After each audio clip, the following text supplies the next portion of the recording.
एक बात तो पक्की है मेरे साथ, अल्लाह हमसे नाराज है। इतना तो मानते हो ना कि अल्लाह नाराज है, और अल्लाह हमसे ज्यादा नाराज है। अब आप पूछे मौलाना साहब अल्लाह हमसे ज्यादा क्यों नाराज है? अरे हम जितने भी बुरे, हम तो मुसलमान हैं।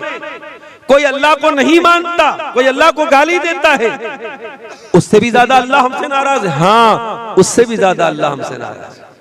आइए मैं आपको बताता हूं। एक बाप के 5 बेटे हैं, 2 बेटे बड़े नाफरमान हैं, बाप की बात नहीं मानते, बाप की कदर नहीं करते, बाप हमेशा उनसे नाराज रहता है। लेकिन 3 बेटे ऐसे हैं जो बाप के बड़े लाडले बेटे हैं, बड़े लायक बेटे हैं, बाप की बड़ी इज्जत करते हैं, बाप का हक अदा करते हैं। अगर वो 3 लायक बेटे जो बाप के बड़े लाडले बेटे हैं, अगर वो 3 लायक बेटे अगर वो गलत हो जाएं, वो गड़बड़ हो जाएं, वो बाप के नाफरमान बन जाएं, वो गलत काम करने लगे, तो बाप को ज्यादा तकलीफ होती है। जो 2 बिगड़े हुए वो तो बिगड़े ही हुए, जो 3 बाप के लाडले बेटे हैं अगर वो गलत काम करते तो बाप को ज्यादा तकलीफ होती है, बाप ज्यादा नाराज होता है, बाप ज्यादा गुस्सा होता है। मेरे अजीजों, मेरे भाइयों, ये मैंने एक मिसाल आपको समझाने के लिए दी है। अल्लाह रब्बुल आलमीन हमसे बहुत मोहब्बत करता है, हम उसके महबूब नबी की आखिरी नबी के उम्मती हैं। उस अल्लाह ने हमको बहुत नवाजा है, लेकिन जो काम यहूदियों ने किया था वो काम अगर हम करेंगे तो अल्लाह हमको माफ नहीं करेगा। अल्लाह ने यहूदियों को भी बहुत नवाजा था। या बनी इस्राईल अज़्कुरू निअमती अल्लती अनअमतु अलैकुम व अन्नी फद्दलतुकुम अलल आलमीन। ऐ बनी इस्राईल, हमने तुमको बहुत नेमतों से नवाजा। रेडीमेड खाना उतरता था आसमान से बनी इस्राईल, कभी हमारे लिए रेडीमेड खाना नहीं उतरा। बनी इस्राईल के रेडीमेड मन्नो सलवा उतरता था। उलमा ने लिखा है कि मन जो होता था ये हलवा टाइप का, मीठी चीज कोई चीज थी, और सलवा जो था ये कोई परिंदा था। रेडीमेड गोश्त मिल रहा है, रेडीमेड मिष्टी मिल रही है, मिठाई मिल रही है, और इतने कमबख्त थे कि ये रेडीमेड खाना उनको मिल रहा था, तब भी उनको पसंद नहीं आया। और उन्होंने कहा कि ऐ मूसा, अपने रब से कहो कि हमें ककड़ी चाहिए, हमें तरकारी चाहिए, हमें सब्जी चाहिए, हम रोज रोज ये मन्नो सलवा नहीं खाएंगे। बड़े नखरे उठाए गए बनी इस्राइल के, बड़ी अल्लाह ताला ने उनके ऊपर करम किया, मगर बनी इस्राइल ने क्या किया? ज़ुरिबत अलैहिमुज़्ज़िल्लतु वल मस्कनतु व बाऊ बिग़ज़बिन मिनल्लाह। जलील कर दिया अल्लाह ताला ने, रुसवा कर दिया अल्लाह ताला ने, अल्लाह का गजब उनके ऊपर नाजिल हुआ। इतनी लाडली कौम थी अल्लाह की, अल्लाह ने इतना नवाजा था, मगर दुनिया की सबसे जलील कौम बन गई। जलील कौम बन गई दुनिया की मेरे प्यारे साथी, इतनी जलील कौम बन गई। मुसलमान नमाज में खड़ा होता है, सूरह फातिहा पढ़ता है, क्या कहता है? इहदिनस सिरातल मुस्तकीम सिरातल लदीना अनअमता अलैहिम गैरिल मग़दूबि अलैहिम वलद्दाल्लीन। सूरह फातिहा पढ़ता है मुसलमान, क्या कहता अल्लाह से? इहदिनस सिरातल मुस्तकीम, अल्लाह हमको सिरात मुस्तकीम पे चला, हिदायत के रास्ते पे चला, सही रास्ते पे चला, इस्लाम के रास्ते पे चला। कभी आपने गौर किया?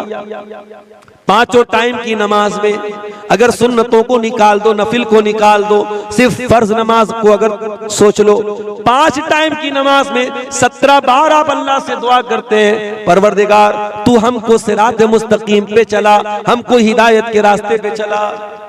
क्यों दुआ करते हो अल्लाह से? हमने रोजी तो बार बार नहीं मांगी, हमने बच्चों की तंदुरुस्ती तो बार बार नहीं मांगी, हमने दौलत तो बार बार नहीं मांगी, हमने हिदायत बार बार मांगी। इहदिनस सिरातल मुस्तकीम, ऐ अल्लाह तू सिरात मुस्तकीम पे चला, इसलिए कि हिदायत से बड़ी कोई नेमत नहीं है, हिदायत से बड़ी कोई दौलत नहीं है। मेरे प्यारे साथियों, इसी मुल्क में करोड़ों लोग ऐसे हैं जो जाहिल नहीं, पढ़े लिखे लोग हैं। कोई अदालत का जज बना हुआ है, कोई वकील है, कोई आला दिमाग वाला है, बड़ा पढ़ा लिखा है, मगर गाय के गोबर को वो खा रहा है, गाय के पेशाब को वो पी रहा है, किसी शर्मगाह के आगे हाथ जोड़ रहा है, किसी पत्थर के बुत के आगे हाथ जोड़ रहा है, किसी नदी को देख करके सजदा कर रहा है, किसी जानवर के आगे सजदा कर रहा है। इतने बेहतरीन पढ़े लिखे लोग, इतने आला दिमाग वाले लोग भी अपने क्रिएटर की, अपने पैदा करने वाले की इबादत नहीं कर रहे, जानवर की इबादत कर रहे हैं, शर्मगाह की इबादत कर रहे हैं, नदी की इबादत कर रहे हैं। मेरे प्यारे भाइयों, उन लोगों के बीच में अगर अल्लाह ताला ने आपको ईमान वाला बनाया है, आपको तौहीद वाला बनाया है, आपकी पेशानी अगर एक अल्लाह के दर पे झुक रही है, आप ला इलाहा इल्लल्लाह पढ़ने वाले हैं, आपसे बड़ा खुश नसीब कौन है मेरे भाई? आपसे बड़ा किस्मत का धनी कौन है? आपसे बड़ा खुशकिस्मत कौन है? इहदिनस सिरातल मुस्तकीम। इसीलिए हम सूरह फातिहा में बार बार अल्लाह से यही कहते हैं, आए अल्लाह, जब तूने हमको मुसलमान बनाया है, इस्लाम पर चलने वाला बनाया है, आए अल्लाह, तूफान आ जाए, सैलाब आ जाए, मुश्किलें आ जाए, इस रास्ते से हमको कभी न हटाना। इहदिनस सिरातल मुस्तकीम, आए अल्लाह, तू सिरात मुस्तकीम पे हमको चलाना। कुछ भी हो जाए, इस रास्ते से हमें हटने मत देना। सिरातल्लज़ीना अनअमता अलैहिम, ऐ अल्लाह, हमें तू उनके रास्ते पर चलाना जिनके ऊपर तेरा इनाम हुआ, तेरा करम हुआ, तेरा उपकार हुआ। तू नबियों के रास्ते पे हमको चलाना, तू सिद्दीकीन के रास्ते पे हमको चलाना, तू शहीदों के रास्ते पे हमको चलाना, तू वलियों के रास्ते पे हमको चलाना। लोग कहते ये वहाबी लोग नबियों को नहीं मानते, लोग कहते ये अहले हदीस लोग वलियों को नहीं मानते। अरे नादान, अहले हदीस तो वो है जो पांचों टाइम की नमाज में इमाम बनता है तब भी, मुक्तदी बनता है तब भी, जनाजे की नमाज पढ़ता है तब भी, तरावी की नमाज पढ़ता है तब भी, ग्रहण की नमाज पढ़ता है तब भी, हर नमाज में कहता है सिरातल्लज़ीना अनअमता अलैहिम, ऐ परवरदिगार, हमको नबियों के रास्ते पे चलाना, हमको सिद्दीकीन के रास्ते पे चलाना, हमको शहीदों के रास्ते पे चलाना, हमको तू वलियों के रास्ते पे चलाना। हम तो वलियों के रास्ते पे चलने की दुआ करते हैं, मगर हाँ, हमसे ये तो न हो सकेगा कि हम नमाज न पढ़ने वालों को अल्लाह का वली मान ले, हम नशा करने वालों को अल्लाह का वली मान ले, हम इस्लाम के खिलाफ चलने वालों को अल्लाह का वली मान ले, जो हवा में उड़ने लगे उसको अल्लाह का वली मान ले, जो आग पे चलने लगे उसको अल्लाह का वली मान ले। ओ लोगों, कान खोल करके सुन लो, सबसे बड़ा अल्लाह का वली कौन है? अल्लज़ीना आमनू व कानू यत्तकून। सबसे बड़ा अल्लाह का वली वो है जो ईमान वाला हो, जो मुत्तकी हो, जो ईमान वाला है, जो तकवा वाला है, वो अल्लाह का वली है। और अहले हदीस से बड़ा कोई वलियों को मानने वाला नहीं। हम मानते हैं तमाम वलियों को, हम मानते अल्लाह से। सिरातल्लज़ीना अनअमता अलैहिम, ऐ अल्लाह, उनके रास्ते पर चला जिनके ऊपर तेरा इनाम हुआ। उसके बाद हम क्या कहते हैं? गैरिल मग़दूबि अलैहिम, ऐ अल्लाह, उनके रास्ते पर तू हमको न चलाना जिनके ऊपर तेरा गजब नाजिल हुआ। अब जरा बताना सिकटिया वालों, ओ बटरहा वालों, ओ आसपास के गांव से आने वाले भाइयों, जरा बताना, ईमानदारी से बताना कि किन के ऊपर अल्लाह का गजब नाजिल हुआ, किन को अल्लाह ने मग़ज़ूब अलैहिम कहा, और किन के रास्ते से बचने की हम हर नमाज में दुआ कर रहे हैं। गैरिल मग़दूबि अलैहिम, ऐ अल्लाह, तू उनके रास्ते पर हमको न चलाना जिनके ऊपर तेरा गजब नाजिल हुआ, जिनसे तू नाराज हुआ, जिनसे तू गुस्सा हुआ। कौन मुराद है इससे? इससे यहूदी मुराद है, इससे यहूदी मुराद है।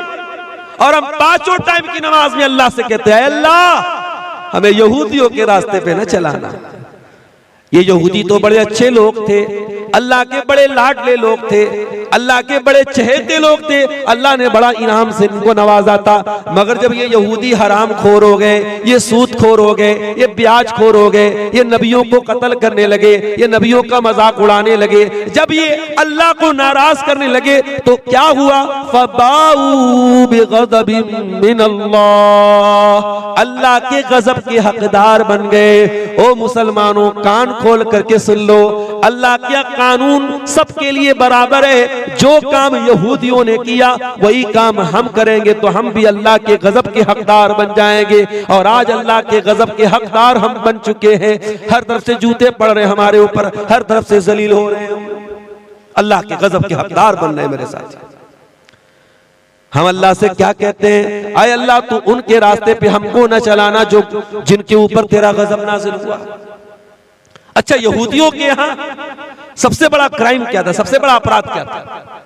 यहूदियों का सबसे बड़ा गुनाह क्या था जानते हो? यहूदियों के पास अल्लाह की किताब थी, तौरात थी, यहूदी जानकार थे, इल्म भी था उनके पास, लेकिन जानकारी होने के बावजूद और इल्म होने के बावजूद यहूदी अल्लाह की नाफरमानी करते थे, इल्म के ऊपर अमल नहीं करते थे। ओ सीमांचल वालों, पूरे हिंदुस्तान में सबसे ज्यादा जलसे आपके इलाके में होते हैं, सारे बड़े बड़े मुकर्रिरीन आपके इलाके में आते हैं, सबसे ज्यादा तकरीरें आपके यहाँ सुनी जाती हैं, असर से लेकर फजर तक पूरे दुनिया में कहीं जलसा होता है, आपके यहाँ होता है। ये तकरीरें, ये जलसे, ये प्रोग्राम आप अगर सुन रहे हैं और इस इल्म के ऊपर अगर आपका अमल नहीं है तो ये बहुत खतरनाक बात है। भाई मोटी मोटी बात तो सबको मालूम है ना, कौन सा ऐसा मुसलमान है जो नहीं जानता कि पांचों टाइम की नमाज फर्ज है? सबको मालूम है, इन्नस्सलाता कानत अलल मुमिनीना किताबम मौकूता, बेशक नमाज अपने टाइम के ऊपर फर्ज है, नमाज अपने टाइम के ऊपर फर्ज है। रात भर तकरीर सुनने वाला अस्सलातु खैरुम मिनन नौम की आवाज सुन के सोया पड़ा रहे, तो कान खोल करके सुन लो, ये यहूदियों का तरीका है कि इल्म तो है लेकिन अमल नहीं है। रात भर आपने पर्दे पर तकरीरें सुनी, हया पर तकरीरें सुनी, सुबह आपकी जवान बेटी बेपर्दा होकर घर से निकल रही है, आपकी खूबसूरत बीवी अपना चेहरा खोल करके गांव में घूम रही है, इसका मतलब कि इल्म तो है लेकिन अमल नहीं है। आपने उलमा की तकरीरों में सुना कि निकाह को आसान करो, निकाह को आसान करो, जिना को मुश्किल कर दो। आपने तकरीरों में सुना प्यारे नबी ने फरमाया खैरुन निकाही ऐसरुहु, सबसे ज्यादा बरकत वाला निकाह वो है जिसको आसान किया जाए। आसान निकाह सबसे अच्छा निकाह है। मगर आपने रात में तकरीर की, सुबह आपके घर में शादी थी, बेटे की शादी है, भतीजे की शादी है, 100 लोगों से बारात भी लेके जा रहे हो, लड़की वालों से डिमांड भी कर रहे हो, जहेज की रकम भी मांगी जा रही है, कोई कार ले रहा है, कोई 2 व्हीलर ले रहा है, कोई कुछ ले रहा है, कोई कुछ ले रहा है, बाकायदा डिमांड करके जहेज भी लिया जा रहा है। इसका मतलब कि इल्म तो है लेकिन अमल नहीं है, और ये बहुत खतरनाक बात है। अतामुरून अन्नासा बिल बिर्री व तंसौन अनफुसकुम व अंतुम ततलूनल किताब। ऐ यहूदियों, तुम अल्लाह की किताब को पढ़ते हो, तुम तौरात को पढ़ते हो और लोगों को नेकी का हुक्म देते हो और अपने आप को भूल जाते हो। ऐ यहूदियों, ये बहुत गलत काम है जो तुम करते हो। जो काम यहूदियों ने किया वही काम हम भी तो कर रहे हैं मेरे प्यारे साथी। कौन ऐसा मुसलमान है जो नहीं जानता कि सूद और ब्याज हराम है? हमने तकरीरों में भी सुना है, हमने जुमा के खुतबों में भी सुना है, हमने कुरान में भी पढ़ा है, या अय्युहल्लज़ीना आमनुत्तकुल्लाह व ज़रू मा बक़िया मिनर रिबा इन कुंतुम मुमिनीन। ऐ ईमान वालो, अल्लाह से डरो। अब तक जो ब्याज का लेन देन ले चुके कर चुके, अब आइंदा से कोई ब्याज का लेन देन मत करना। फ़इन लम तफ़अलू फ़अज़नू बिहर्बिन मिनल्लाहि व रसूलिही, और अगर तुम ऐसा नहीं करोगे तो अल्लाह से जंग करने के लिए तैयार हो जाओ, रसूल से जंग करने के लिए तैयार हो जाओ। ब्याज खोर, ब्याज खाने वाला अल्लाह से जंग कर रहा है, रसूल से जंग कर रहा है। सारी आयतें हमने पढ़ी हैं, सारा मसला हमको मालूम है, लेकिन आज भी बंधन बैंक की स्कीम आपके मुसलमानों के इलाकों में सबसे ज्यादा ली जाती है। 10-10 हजार का कर्जा आप सूद पर ले रहे, चुल्लू भर पानी में डूब मरने का मकाम है। ओ करोड़पति हो, ओ कौम के सरमायादारो, ओ अपने पैसों को तिजोरियों में भरने वालों, कल अल्लाह कयामत के दिन पूछेगा तू तो तिजोरी में भरा करता था। तेरी कौम का गरीब आदमी 10,000 का पैसा बंधन बैंक से, बंधन लोन से लेता था, वो इंटरेस्ट पर लेता था, ब्याज पर लेता था। तेरी कौम के गरीबों ने 5-5 हजार रुपये ब्याज पर लेकर के अल्लाह को नाराज किया था। तू करोड़ों का मालिक था, तूने अपने भाई की मदद क्यों नहीं की? याद रखो मेरे भाइयों, इस्लाम ये सिखाता है अगर अल्लाह ने आपको दौलत दी है और आपका कोई भाई जरूरतमंद है, आपसे कर्जा लेने आया है, इस्लाम कहता है कि कर्जा दे दो और कर्जा में कभी प्रॉफिट मत कमाओ। कर्जा में कभी प्रॉफिट मत कमाओ। कर्ज के जरिए प्रॉफिट कमाना इस्लाम के अंदर सूद और ब्याज है और अल्लाह के प्यारे नबी ने इससे मना किया। आज मुसलमान सूद और ब्याज बड़े आराम से खा रहा है। आज मुसलमान नौजवान बड़े धड़ल्ले से जुआ खेल रहे हैं। कोई ऑफलाइन जुआ खेल रहा है, कोई ऑनलाइन जुआ खेल रहा है, कोई मोबाइल के जरिए जुआ खेल रहा है, कोई ताश के पत्तों के जरिए जुआ खेल रहा है। क्या मुसलमान को यह मसला मालूम नहीं है? अल्लाह के नबी ने फरमाया कि जो जुआ खेलता है गोया कि वो सूअर के गोश्त में अपना हाथ डालता है। जिस तरीके से सूअर का गोश्त खाने वाला है वैसे ही जुआ खेलने वाला है। क्या आपने कुरान की ये आयत नहीं पढ़ी? या अय्युहल्लज़ीना आमनू इन्नमल खम्रु वल मैसिरु वल अंसाब वल अज़लामु रिज्सुम मिन अमलिश शैतान। ये शराब, ये जुआ, ये पासे के तीर और ये गैरुल्लाह के आस्ताने, ये सब गंदे काम है, शैतान के काम है। इनसे बचो तभी तुम कामयाब हो सकते हो। सब जानते हैं, ऐसा नहीं कि हमें जानकारी नहीं, हमें इल्म तो है, इल्म के ऊपर अमल नहीं। आज कितने मुसलमान हैं वो अपने मजहब की बुनियाद से ही दूर हैं, तौहीद से ही दूर हैं। उनको पट्टी पढ़ा दी गई, वो जाकर के कब्रों पर सजदा कर रहे हैं। वो जाकर के उनके घरों में चले जाओ, उनके घरों में बड़े बड़े तावीज लगे हुए हैं, उनके गले में देख लो तावीज और धागा लटक रहा है। उनका यह अकीदा है जब तक ये धागा मेरे गले में लटक रहा है, जब तक ये नक्शो निगार मेरे घर में लटक रहे हैं, मेरे घर में बरकत आएगी। ऐ मुसलमान, तेरा अकीदा ही तो तेरी बुनियाद थी, वही तू बर्बाद कर रहा है। इसीलिए मौलाना अल्ताफ हुसैन हाली कहते हैं, करे गैर गरबुत की पूजा तो काफिर, कवाकिब में माने करिश्मा तो काफिर, झुके आग पर बहरे सजदा तो काफिर, जो ठहराए बेटा खुदा का तो काफिर, मगर मोमिनों पर कुशादा है राहें, परस्तिश करे शौक से जिसकी चाहे, नबी को जो चाहे खुदा कर दिखाए, इमामों का रुतबा नबी से बढ़ाए, मजारों पे जा जा के नजरें चढ़ाए, शहीदों से जा जा के मांगे दुआएं, न तौहीद में कुछ कमी इससे आवे, न इस्लाम बिगड़े न ईमान जावे। ऐ मुसलमान, तूने अपने आप को तौहीद से दूर कर लिया, अल्लाह की मदद तेरे ऊपर कैसे आएगी? अल्लाह का तो वादा था, ऐ मुसलमान, जब तक तू तौहीद पर कायम रहेगा हम तेरी मदद करते रहेंगे। वादल्लाहुल्लज़ीना आमनू मिनकुम व अमिलुस सालिहात। ऐ ईमान वालों, ऐ नेक अमल करने वालों, अल्लाह का वादा है, लयस्तखलिफन्नहुम फिल अर्दी कमस्तखलफल्लज़ीना मिन क़ब्लिहिम। अल्लाह तुमको जमीन में हुकूमत भी देगा।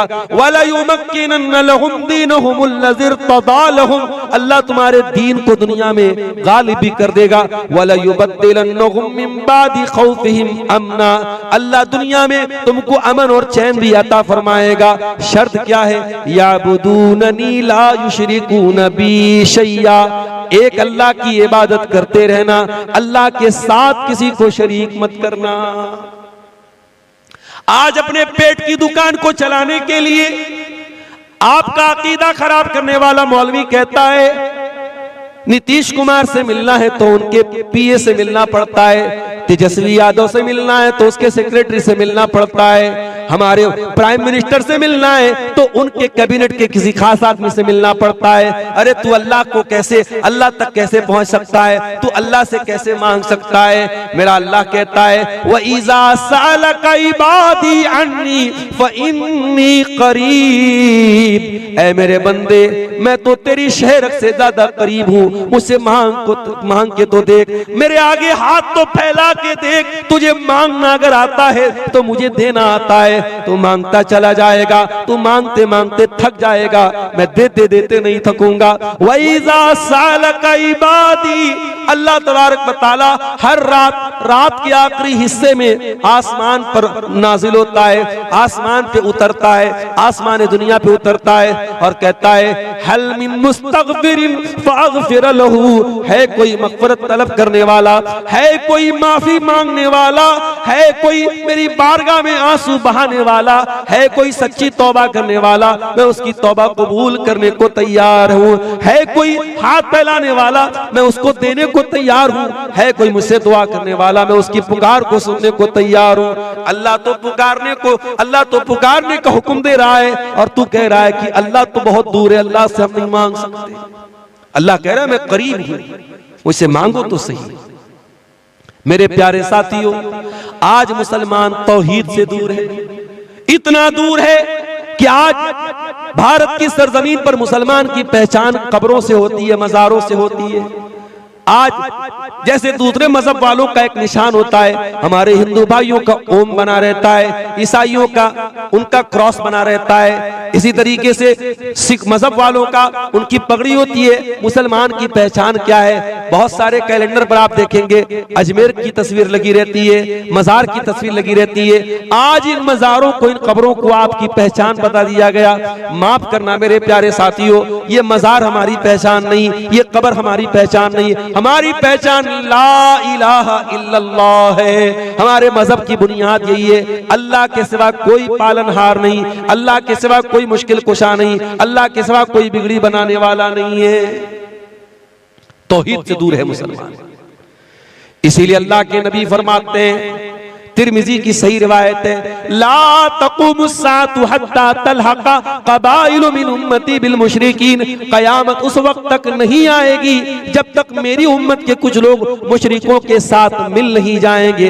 व हत्ता याबुदुल औतान, और मेरी उम्मत के अंदर भी बुतों की पूजा होगी, बुतों की इबादत होगी। और आगे अल्लाह के नबी ने फरमाया कि क़यामत उस वक्त तक नहीं आएगी जब तक 30 से ज्यादा झूठे नबी मेरी उम्मत में पैदा होंगे और हर झूठा नबी कहेगा मैं नबी हूं। अभी आजकल एक वीडियो बड़ा वायरल हो रहा है, एक आधा पागल टाइप का इंसान है, अपने आप को नबी कह रहा है। हर दौर में ऐसे झूठे नबी पैदा होंगे। नबी ने फरमाया अना खातमुन नबिय्यीन ला नबिय्य बादी, मैं आखिरी नबी हूं, मेरे बाद कोई नबी नहीं आएगा। मेरे बाद अगर कोई अपने आप को नबी कहता है तो समझ जाओ कि वो झूठा है, वो कज्जाब है, वो दज्जाल है। मैं आखिरी नबी हूं, मेरे बाद कोई नबी नहीं आएगा। तो ये कयामत की एक निशानी अल्लाह के नबी ने बयान की कि कयामत के पहले उम्मत के अंदर, मुसलमानों के अंदर शिर्क भी किया जाएगा। मेरे प्यारे साथियों, आज अल्लाह हमसे बहुत नाराज है, बहुत गुस्सा है हमारे ऊपर, इसीलिए सारी बिजली हमारे ऊपर गिर रही है। आज हमारी आंखों के सामने, मस्जिदों के सामने नाच गाना भी हो रहा है, मस्जिदों के सामने भड़काऊ नारे भी लग रहे हैं, मस्जिदों को तोड़ा भी जा रहा है, बुलडोजर भी मस्जिदों पे चलाया जा रहा है। आज अल्लाह वाकई में हमसे बहुत नाराज है मेरे साथियों, बहुत नाराज है। और क्यों नाराज है? क्योंकि इल्म है लेकिन अमल नहीं है। जो मग़ज़ूब अलैहिम का तरीका था, जो यहूदियों का तरीका था, वो तरीका हमने अपना लिया। उसके बाद हम कहते हैं वलद्दॉलीन, ऐ अल्लाह हमें उनके रास्ते पर भी तू न चलाना जो भटक गए, जो गुमराह हो गए। कौन गुमराह हो गया? ईसाई गुमराह हो गए, क्रिश्चियन गुमराह हो गए। ऐ अल्लाह क्या गलती कर दी उन्होंने? फरमाया कि ईसाइयों के यहाँ गलती यह है कि उनके यहाँ अमल तो था मगर इल्म के बगैर था। अमल था, बहुत नमाज पढ़ते थे लेकिन दलील के बगैर काम करते थे। ईसाइयों की यहाँ रहबानियत भी थी, उन्होंने औरत से अपने आप को दूर कर लिया, शादी नहीं करते थे, बीवी बच्चों से दूर रहते थे और उन्होंने ये समझा कि इससे अल्लाह राजी हो जाएगा। ईसाइयों के अमल था मगर इल्म नहीं। जैसे आज मुसलमान शबे बारात मना रहा है, आज मुसलमान शबे मेराज मना रहा है, आज मुसलमान ताजिया निकाल रहा है, आज मुसलमान 12 रबीउल अव्वल का जुलूस निकाल रहा है। ये सारा का सारा काम मुसलमान दीन समझ के कर रहा है, सवाब समझ के कर रहा है, नेकी समझ के कर रहा है, जबकि ये सारे काम नबी ने इनका हुक्म नहीं दिया, सहाबा ने ये काम नहीं किया। ये सारा काम दीन के अंदर नया काम है। और मेरे प्यारे नबी अपने हर खुतबे में कहा करते थे व शर्रुल उमूरि मुहदसातुहा व कुल्लु मुहदसतिन बिदा व कुल्लु बिदातिन ज़लाला व कुल्लु ज़लालतिन फिन्नार। सबसे बुरा काम दीन के अंदर नया निकाला गया काम है, और हर नया काम बिदत है, और हर बिदत गुमराही, और हर गुमराही जहन्नम में लेकर के जाने वाली है। कल जुमा का दिन है, आप सूरह कहफ पढ़ेंगे इंशाअल्लाह। सूरह कहफ में ये आयत भी आप पढ़ेंगे, कुल हल नुनब्बिउकुम बिल अक्सरीना आमाला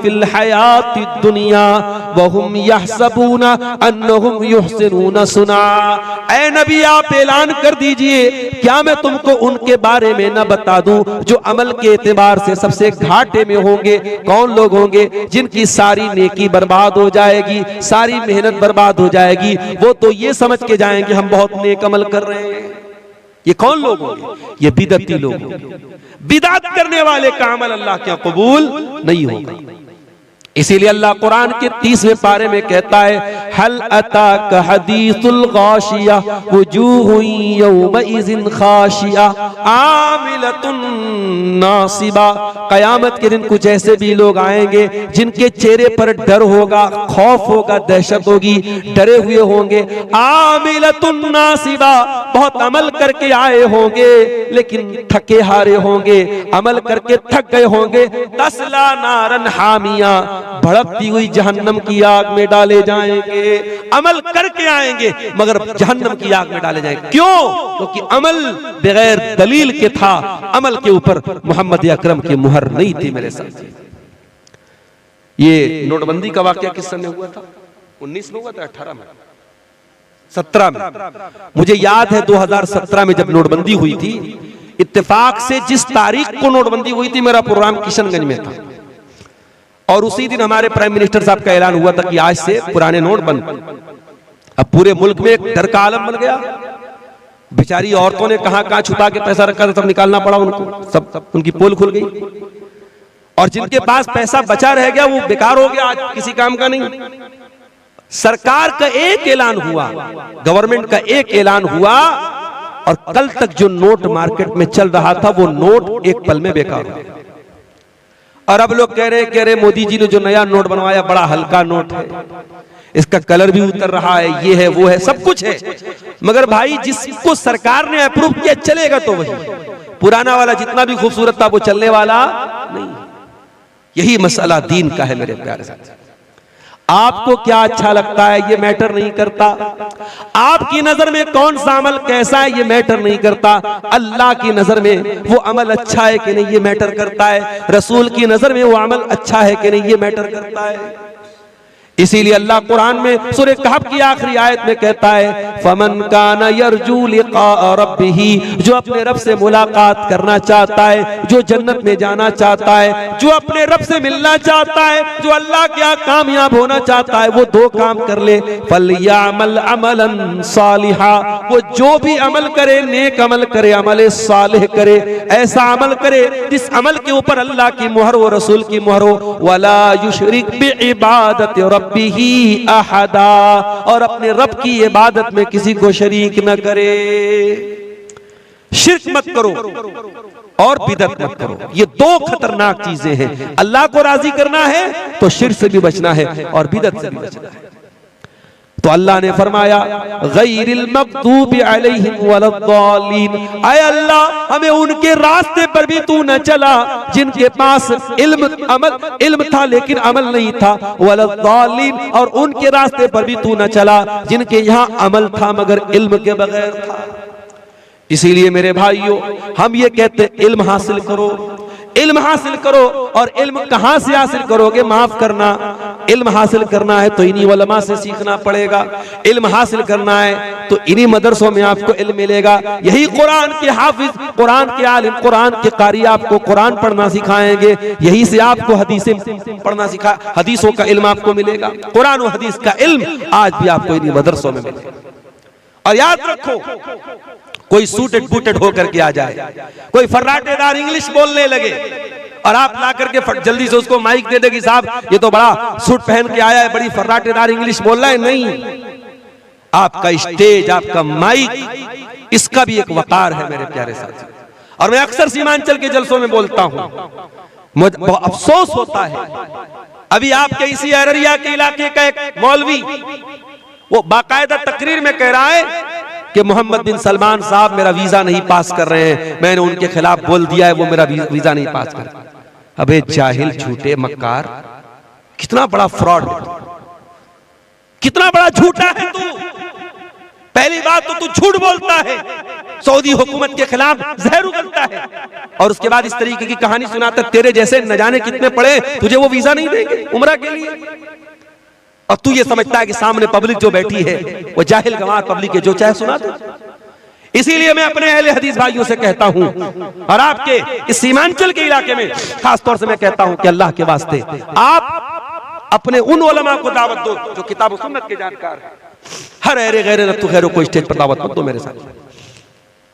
खुराफात बकने वाले, झूठ बकने वाले, मनगढ़ंत रिवायतें बयान करने वाले, किस्से कहानी बयान करने वाले आपके स्टेज पर नहीं आने चाहिए। इस स्टेज का एक वकार है, इस स्टेज की एक हुर्मत है, उसको पामाल मत होने देना मेरे साथ। इल्म सीखना है तो उलमा। मुहद्दिसीन ने क्यों नहीं सबसे हदीस ले ली? उनका क्यों सही और ज़ईफ का फर्क था? क्यों हदीसों में सही और ज़ईफ का फर्क किया जाता था? अगर आपके स्टेज पर हर आदमी आ सकता है, कोई भी बयान कर सकता है, कोई शायर आकर के उल्टी सीधी शायरी पढ़ सकता है, तो माफ करना, ये स्टेज अहले हदीस का स्टेज नहीं। अल्लाह के प्यारे नबी फरमाते हैं, इन्नल्लाह ला यक़बिज़ुल इल्मा इंतिज़ाअन यंतज़िहु मिनल इबाद।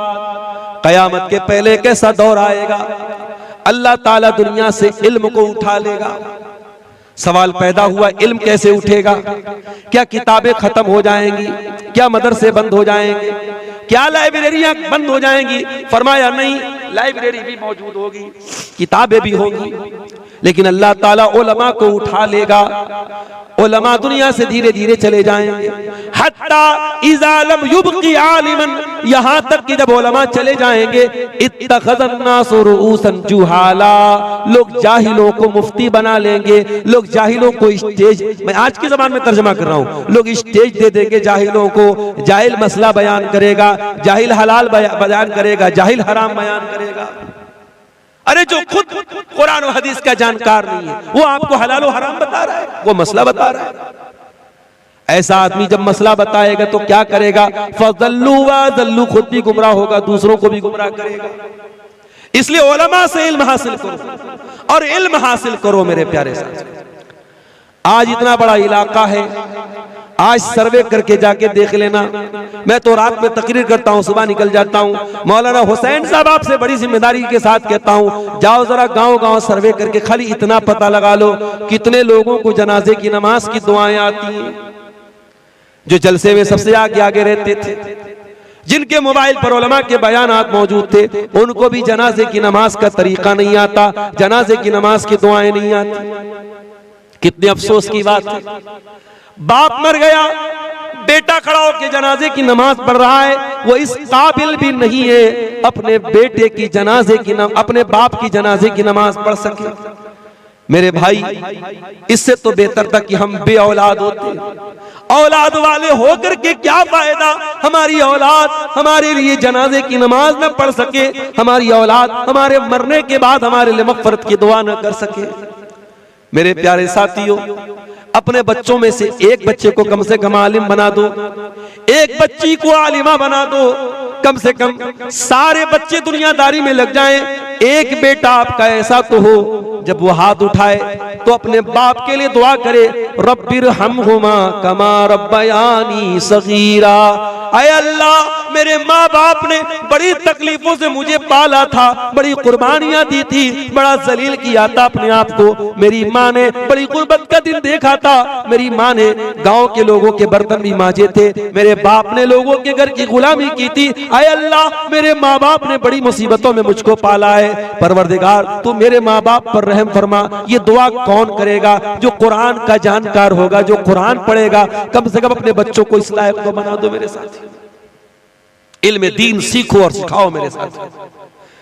आज हालात ये है, पूरे इंडिया की बात मैं नहीं कर रहा हूं, आपके सीमांचल की बात कर रहा हूं। इतना बड़ा जलसा होता है, मदरसों को चलाने के लिए जलसा कराया जाता है।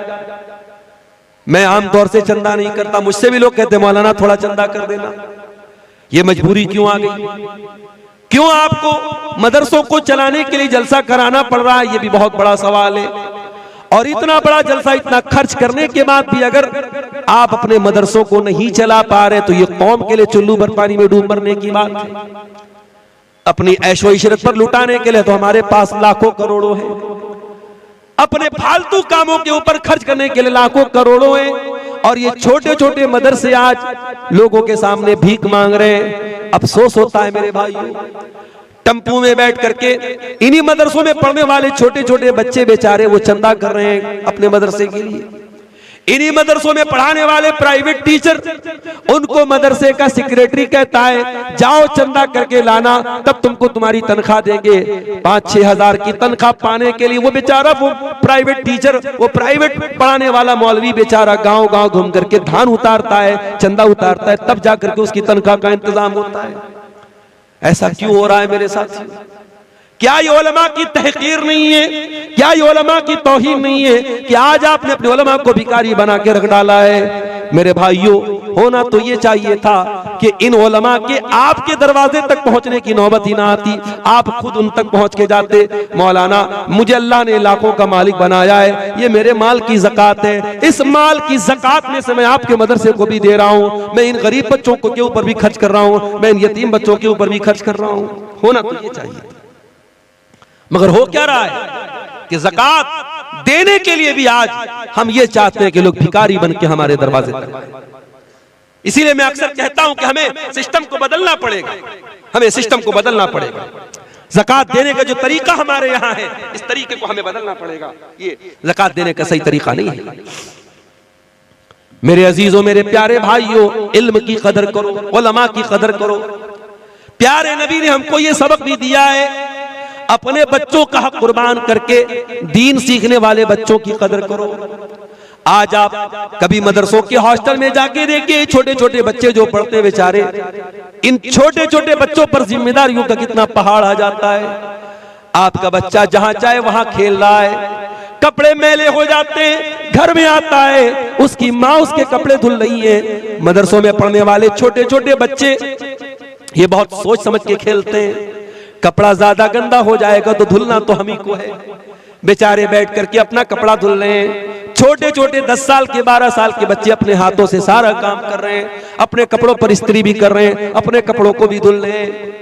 आपके बच्चे को तो उसकी मां नहलाती है, ये बच्चे मदरसों में जाते हैं, इनको खुद अपने सारे काम करना है। और फिर जैसे ही पढ़ाई का टाइम हुआ, अगर जरा सी ताखीर होगी, मौलवी साहब की छड़ी भी मौजूद है, छड़ी उनकी पीठ पर पड़ गई, आपके बच्चे को कोई एक थप्पड़ मार दे, आप फौरन दौड़ करके जाते हैं। हमारे बच्चे को किसने मारा? वो बच्चा जो हॉस्टल में गया है, माँ बाप की नजरों से दूर है, उसको डिसिप्लिन में रखने के लिए कभी उस्ताद ने मार भी दिया, कभी उसकी पीठ पे 2-4 छड़ी पड़ भी गई, वो बेचारा रो तो देता है, उसकी आंखों से आंसू तो आ जाते हैं, मगर न माँ उसके पास है न बाप उसके पास है वो शिकायत कर सके, वो अपने दिल के दर्द का इजहार कर सके। इतनी कुर्बानियों के बाद, और आपके गांव में तो जागीरों का भी निजाम है, घर घर जाकर ये बच्चे टिफिन लेकर के जाते हैं, भिखारी बन के उनको खाना मिलता है, फिर वो खाना खा के बेचारे बच्चे पढ़ते हैं। कितने मदरसे ऐसे हैं जहां मतबख नहीं है और जागीर का निजाम है, और बच्चे उसी सिस्टम से खाना खाते हैं और फिर पढ़ लिख करके वो आलिम बनते हैं। इतनी कुर्बानियों के बाद जब वो इंसान आलिम बनता है, मेरे भाइयों, उस आलिम की कदर किया करो। मैं ये नहीं कहता उसको फरिश्ता मान लो, हाँ वो भी इंसान है, वो भी इंसान है। तुमसे गलती होती तो उससे भी हो सकती है, तुम्हारे कदम बहकते तो उससे भी बहक सकते हैं। अगर उससे गलती भी हो जाए, उससे अगर गलत काम भी हो जाए, मैं ये नहीं कहता कि आलिम की गलती को नजरअंदाज कर दिया जाए, मगर हाँ कम से कम एक आलिम का जो मकाम है उसका लिहाज रखा जाए। कोई ऐसा काम न किया जाए कि दुनिया उलमा से बदजन हो जाए, दुनिया उलमा से बदगुमान हो जाए। अपने उलमा को उनका मकाम दो, उनका हक दो मेरे प्यारे साथी। इसीलिए अल्लाह के प्यारे नबी फरमाते हैं, मन सलक तरीकन यतलुबु फीहि इल्मन सहलल्लाहु लहू तरीकन इलल जन्ना। जो इल्म दीन सीखने के लिए घर से निकलता है वो जन्नत के रास्ते पे जाता है, वो जन्नत के रास्ते पे चल रहा है। व इन्नल आलिम ला यस्तगफिरु लहू मन फिस समावाति वल अर्ज़ि। और आलिम के लिए जमीन व आसमान की तमाम मखलूकात मग़फ़िरत की दुआएं करती हैं। हत्तल हीतान फिल मा, यहाँ तक के पानी की मछलियां भी आलिम के लिए मगफिरत की दुआ करती हैं। आपका बेटा अगर आलिम बनेगा, अगर वो वाकई में आलिम बनेगा और उसके इल्म से लोग फायदा उठाएंगे, मेरे प्यारे साथियों, आप दुनिया से चले जाएंगे, आपका बेटा दुनिया से चला जाएगा, जब उसकी किताबें पढ़ी जाएंगी, जब उसके इल्म से लोग फायदा उठाएंगे, उसके लिए दुआ करेंगे, उस दुआ का आपको भी फायदा मिलेगा। औलाद की हर नेकी का सवाब माँ बाप को भी मिलता है, क्योंकि जरिया तो माँ बाप होते हैं। इसलिए अपने बच्चों में से किसी एक बच्चे को जरूर आलिम बनाना, किसी एक बच्ची को जरूर आलिमा बनाना। मैं अक्सर कहता हूं, एक बच्चे को इल्म दीन की राह में लगाना। और आज के इस दौर में मेरे प्यारे साथियों, जब कदम कदम पे आपको जरूरत पड़ेगी दीन सीखने की, तो आपके घर में कोई एक इंसान तो ऐसा हो जो आपको दीन की बातें बता। कल मौलाना फजल हक मुबारकपुरी के जनाजे में जब मैं गया, उनके 6 बेटे हैं और 6 के 6 बेटे हाफिज और आलिम। अल्लाहु अकबर। बड़ा बेटा जनाजा की नमाज पढ़ा रहा है, बाकी सारे बेटे भी पीछे खड़े हैं। ये मंजर देख के दिल पर बड़ा असर हुआ कि ये इंसान जिसका जनाजा रखा हुआ है, ये उलमा का बाप है। मेरे भाइयों, आलिम बनना ये कमाल है, मगर उससे बड़ा कमाल ये कि आप उलमा के बाप बन जाएं, आपके बच्चे उलमा बन जाएं, आपके सब बच्चे आलिम दीन बन जाएं। ये बहुत बड़ी बात है। मेरे अजीजों, इस दौर में जब हम ये देख रहे हैं कि अल्लाह तबारक व तआला हमसे नाराज है, हमें इन बातों का ख्याल करने की जरूरत है। और एक आखिरी बात बयान करके बात खत्म करूंगा कि आज हमारी तबाही और बर्बादी की एक बहुत बड़ी वजह जो मुझे समझ में आती है कि हम पूरी तरीके से दुनिया परस्त बन चुके हैं, दुनियादार बन चुके हैं, दुनिया के नशे में डूबे हुए हैं। मेरे प्यारे साथियों, हमारा दीन हमसे ये नहीं कहता कि तुम दुनिया हासिल न करो, दुनिया तलब न करो। हमारे नबी ने और हमारे अल्लाह ने हमको जो दुआएं सिखाई हैं, उनमें दुनिया मांगने का भी हुक्म दिया गया है। कुरान में सबसे बेहतरीन दुआ क्या सिखाई गई? रब्बना आतिना फिद दुनिया हसना व फिल आखिरति हसना व क़िना अज़ाबन्नार। ऐ परवरदिगार, हमको दुनिया की भलाई भी अता फरमा और आखिरत की भलाई भी अता फरमा और जहन्नम की आग से हमको बचा। हमारे प्यारे नबी क्या दुआ किया करते थे? अल्लाहुम्मा अस्लिह ली दीनी अल्लज़ी हुवा इस्मतु अमरी। ऐ अल्लाह, मेरे दीन को ठीक कर दे, मेरे मामले की बुनियाद मेरे दीन पर है। वो अस्लिह ली दुनियाया अल्लती फीहा माशी। और अल्लाह, मेरी दुनिया को भी ठीक कर दे, क्योंकि मुझे जिंदगी तो दुनिया में गुजारना है। वो अस्लिह ली आखिरती अल्लती इलैहा मादी। और ऐ अल्लाह, मेरी आखिरत को भी ठीक कर दे, क्योंकि मरने के बाद लौट के वहां जाना है। हमारे नबी ने ये दुआ हमको सिखाई है। तो दुनिया हमें हासिल करना है, मगर दुनिया को सब कुछ मत समझना मेरे प्यारे साथी, दुनिया को सब कुछ मत समझना। ये दुनिया आपके काम तभी तक आएगी जब तक आप जिंदा हैं। जिस दिन आपका इंतकाल हो जाएगा, मौत आएगी, ये दुनिया साथ छोड़ देगी मेरे साथियों। ये जो जमीनें आपने दूसरों की हड़पी है, ये जो हक मारा है दूसरों का, ये सारी जमीनों जायदाद छोड़ करके सब ठाट पड़ा रह जाएगा। जब लाद चलेगा बंजारा, खाली हाथ दुनिया में आए थे और खाली हाथ जाना पड़ेगा। इसलिए दुनिया से उतना ही दिल लगाओ जितने के ये लायक है। दुनिया से उतना दिल न लगाओ जो जिससे ज्यादा इसकी औकात नहीं है। असल तैयारी आखिरत की करो मेरे प्यारे साथी।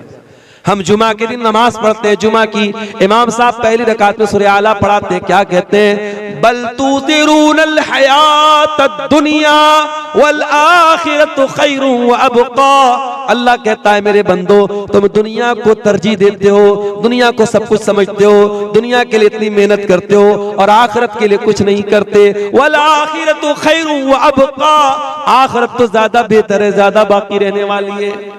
दुनिया में गर्मी लगे तो एसी चलाते हो, दुनिया में अंधेरा हो जाए तो लाइट जलाते हो, दुनिया में गर्मी लगे तो पंखा चलाते हो, दुनिया में प्यास लगे तो घर में फ्रिज ला के रखते हो, दुनिया के ऐशो आराम की इतनी फिक्र करते हो। अरे जन्नत में कैसे जाना है, जहन्नम से कैसे बचना है, कब्र के अजाब से कैसे बचना है, मैदान महशर की गर्मी से कैसे बचना है, जरा उसका भी इंतजाम कर लो मेरे प्यारे साथियों। इसीलिए अल्लाह के नबी फरमाते हैं, अक्तिरू ज़िक्र हादिमिल लज़्ज़ात, लज्जतों को तोड़ देने वाली चीज मौत को ज्यादा से ज्यादा याद किया करो।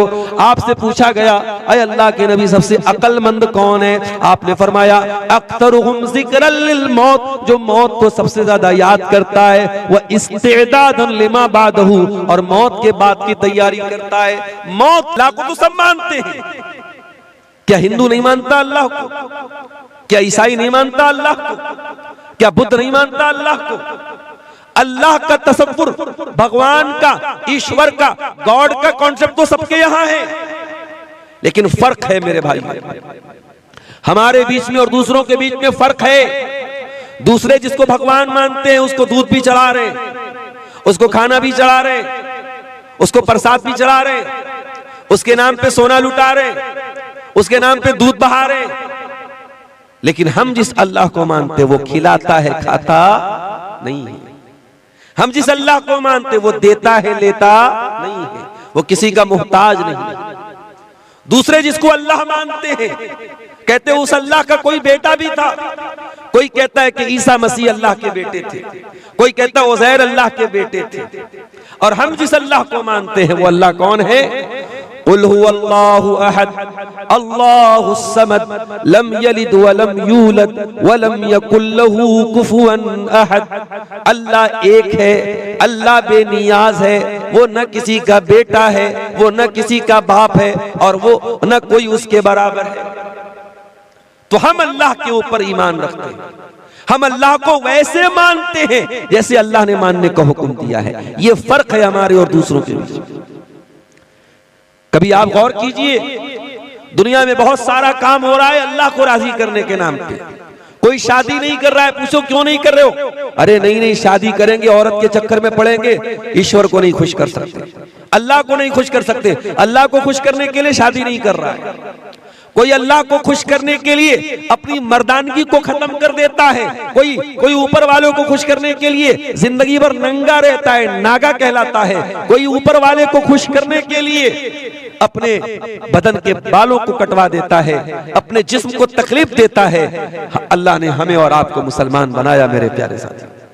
वमा जअल अलैकुम फिद्दीन मिन हरज, अल्लाह ने जो दीन हमको अता किया उस दीन के अंदर कोई तकलीफ देने वाला हुक्म नहीं है। कोई ऐसा हुक्म नहीं है जिसमें हमें तकलीफ हो, जिसमें हमें परेशानी हो, जिसको पूरा करने में हमको प्रॉब्लम आए। सफर की हालत में हम जाते हैं, इंसान घर में जितना कंफर्टेबल रहता है सफर की हालत में नहीं रहता। शरीयत ने सफर में आपको नमाज पढ़ने का हुक्म तो दिया, मगर आपकी सफर की तकलीफों को देख करके शरीयत ने आपको आसानी दे दी। 4 रकात वाली नमाज को 2 रकात पढ़ लेना, मगरिब को इशा के साथ पढ़ लेना, जोहर को असर के साथ पढ़ लेना इजाजत दे दी, छूट दे दी आपको सफर की हालत में। सर्दी का मौसम आया, पानी बहुत ठंडा है और आपके ऊपर गुस्ल वाजिब हो गया, आप नापाक हो गए। अगर गुस्ल करते हैं तो बीमार हो जाने का डर है और पानी गर्म करने का कोई रास्ता नहीं है, तो क्या करेंगे? फतयम्ममू सईदन तय्यबा, शरीयत ने तयम्मुम करने का हुक्म दिया। मोजा पहने हुए आप सर्दी से बचने के लिए, चाहे वो कॉटन का मोजा हो चाहे वो चमड़े का मोजा हो। सफर की हालत में आप 3 दिन तक, अगर आपने वजू करके मोजा पहना है तो 3 दिन तक और 3 रात तक आप मोजा पहने रहिए, उतारने की जरूरत नहीं है। जब वजू टूट जाए वजू कीजिए, पैर को धोने की जरूरत नहीं है, मोजा पहने रहिए, पैर के ऊपर मसाज कीजिए, बस। ये हमारा दीन है मेरे प्यारे साथी। वमा जअल अलैकुम फिद्दीन मिन हरज, हमने तुम्हें वो दीन दिया है जिस दीन में कोई दिक्कत नहीं है, कोई परेशानी नहीं। हम उस दीन के मानने वाले हैं जिस दीन में शादी ब्याह करने का भी हुक्म दिया गया, बीवी बच्चों का हक अदा करने का हुक्म दिया गया। हमारा दीन हमें कोई रहबानियत नहीं सिखाता, हमारे दीन में शादी ना करने वाले को पसंद नहीं किया गया। कोई लड़का कोई लड़की शादी के काबिल हो शादी न करे, इस्लाम में इसको अच्छा करार नहीं दिया गया। हम तो जन्नत में भी जाएंगे तो वहां भी कुंवारे नहीं रहेंगे, जन्नत में भी हमारी कोई बीवी होगी, जन्नत में भी हम डबल होंगे, हम सिंगल नहीं होंगे। सिंगल रहने वालों को अल्लाह पसंद नहीं करता। कोई औरत बेवा हो गई, कोई किसी मर्द किसी की बीवी का इंतकाल हो गया, अगर वो शादी कर सकता है तो शरीयत कहती है उसको शादी करना चाहिए। बेवा औरत अकेली न रहे, मुतल्लका औरत अकेली न रहे, आदमी बीवी के इंतकाल के बाद अकेला न रहे, वो जब भी रहे अपने लाइफ पार्टनर के साथ रहे, अपनी शरीक हयात के साथ रहे। और ताकत अगर अल्लाह ने आपको दी है और इंसाफ कर सकते हो तो शरीयत ने आपको एक नहीं, दो नहीं, तीन नहीं, 4 तक आपको शादी करने की इजाजत दी है। ये इस्लाम है मेरे प्यारे साथियों, ये अल्लाह का दीन है जो हमें और आपको मिला है। हम तो उस उम्मत से ताल्लुक रखते हैं कि जब मुसलमानों को हुक्म दिया गया कि खाने काबा की तरफ मुंह करके नमाज पढ़ो, कल तक वो बैतुल मुकद्दस की तरफ मुंह करके नमाज पढ़ते थे। जब खाने काबा की तरफ मुंह करके नमाज पढ़ने का हुक्म मिला तो यहूदियों ने मजाक उड़ाया, कहा कि देखो भाई, मुसलमानों का तो कोई ठिकाना ही नहीं है, कल कहीं और मुंह करके नमाज पढ़ रहे थे और आज खाने काबा की तरफ नमाज पढ़ रहे हैं मुंह करके। तो अल्लाह ने क्या फरमाया, सयक़ूलु सुफ़हाउ मिनन्नासि मा वल्लाहुम अन क़िबलतिहिमुल्लती कानू अलैहा क़ुल लिल्लाहिल मशरिक़ु वल मग़रिबु यहदी मन यशाउ इला सिरातिम मुस्तक़ीम। ऐ नबी, कुछ बेवकूफ लोग बोलेंगे कि मुसलमानों को उनके किबला से किस चीज ने हटा दिया। ऐ नबी, जवाब दे दो, अल्लाह का हुक्म आ गया इसलिए मुसलमानों ने किबला बदल दिया, और पूरब का और पश्चिम का मालिक तो अल्लाह है। अल्लाह जिसको चाहता है सिरात मुस्तकीम का रास्ता दिखा देता है। वकज़ालिका जअलनाकुम उम्मतन वसता, और ऐ मुसलमानों, हमने तुमको दुनिया की सबसे बेहतरीन उम्मत बनाया तो तुम्हारा किबला भी दुनिया का सबसे बेहतरीन किबला बनाया। आज साइंटिस्ट बोलते हैं कि जो खाने काबा है ये दुनिया का मिडिल है, दुनिया का सेंटर है खाने काबा। जो हमारा किबला है वो दुनिया का भी किबला है, वो दुनिया का मिडिल है, दुनिया का सेंटर है। मेरे प्यारे साथियों, हमारा किबला सबसे अच्छा, हमारे नबी सबसे अच्छे, हमारा दीन सबसे अच्छा, और हमें जो किताब मिली कुरान, वो किताब भी सबसे अच्छी किताब। वो किताब ऐसी कि 6 साल का बच्चा कुरान का हाफिज है और फर फर फर पूरा कुरान तरावी में खड़ा होकर सुना देता है। दुनिया के किसी और मजहब की मिसाल ला के दिखा दो, दुनिया के किसी और मजहब में मिसाल ला के दिखा दो कि उस मजहब की आसमानी किताब को 6 साल का बच्चा भी याद कर ले और तरावी की नमाज में खड़ा होकर सुना दे। ये एजाज भी अल्लाह ताला ने अपनी किताब को दिया है। इन्ना नहनु नज़्ज़लना ज़िक्रा व इन्ना लहू लहाफ़िज़ून। इस कुरान को हमने उतारा है, इसकी हिफाजत हम करेंगे। 6 साल के बच्चे को हाफिज बना के इस कुरान की हिफाजत हम करेंगे, और कुरान की तफसीर में कोई गड़बड़ी न कर पाए, कुरान के माना और मतलब में कोई गड़बड़ी न कर पाए, इसका भी इंतजाम हम करेंगे। हम उलमा की जमात तैयार करेंगे, हम कुरान और हदीस बयान करने वाले उलमा को खड़ा करेंगे जो हर दौर में कुरान का सही मतलब लोगों को बयान करेंगे। इन्ना नहनु नज़्ज़लना ज़िक्रा व इन्ना लहू लहाफ़िज़ून। इस कुरान को हमने उतारा है, इसकी हिफाजत भी हम करेंगे। हलवा खोर लोग इस कुरान की गलत तहरीफ नहीं कर पाएंगे। अपने पेट की दुकान चलाने वाले इस कुरान का गलत मतलब बयान करेंगे, मगर हम उलमाए हक को खड़ा करेंगे जो कुरान का सही मतलब दुनिया को बयान करेंगे। तो मेरे अजीजों, हम उस कुरान के मानने वाले लोग, मगर आज ये जूते क्यों पड़ रहे हमारे ऊपर? जिसका जी चाहता है हमें लाख सुना देता है, हमारी मस्जिदों को टेढ़ी नजर से देखने लगता है, हमारे मदरसों को बंद करने की बात करने लगता है, हमारे उलमा को सलाखों के अंदर डलवा देता है। क्यों?